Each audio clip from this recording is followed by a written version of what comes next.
महाराज जी, मनुष्य का प्रारब्ध उसके कर्मों का फल है, किंतु राष्ट्र का प्रारब्ध नियति द्वारा तय होता है या उसमें रहने वाले लोगों के कर्मों का सब कर्मों का। अब जैसे 20 आदमी मरने हैं यहाँ, तो अलग अलग प्रांत से 20 आकर एकत्रित हुए, एक साथ मरना है, एक साथ मारे जाएंगे। बिना मृत्यु स्थान और मृत्यु समय तय हुए कोई मार नहीं सकता।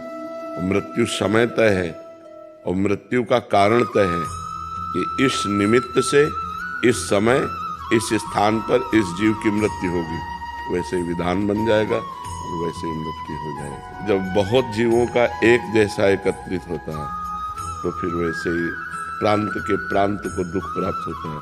जैसे पूरे विश्व का प्रारब्ध एक जैसा एकत्रित हुआ तो कोरोना आ गया। अब जैसे पूरे परिवार का प्रारब्ध एक हो गया, तो एक आदमी ने गलत काम किया, पूरा परिवार पीड़ित हुआ।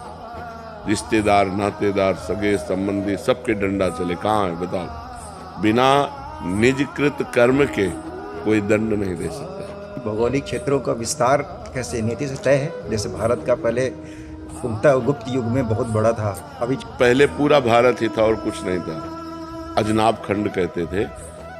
अलग अलग द्वीपों का जो विभाग हुआ, महाराज ऋषभ देव जी ने अपने पुत्रों को विभाजित किया, 9 द्वीप। फिर उन द्वीपों का 9 विभाग हुआ। फिर धीरे धीरे धीरे धीरे भारत का और विभाग हो गया, पाकिस्तान, बांग्लादेश। भारत पूरा विश्व है। हमारे शास्त्रों में पूरे विश्व का, जैसे भगवान ऋषभ देव तो पूरे विश्व के शासन करता थे। अभी आप कह रहे थे अच्छे बुरे सब उसी में मारे जाते हैं।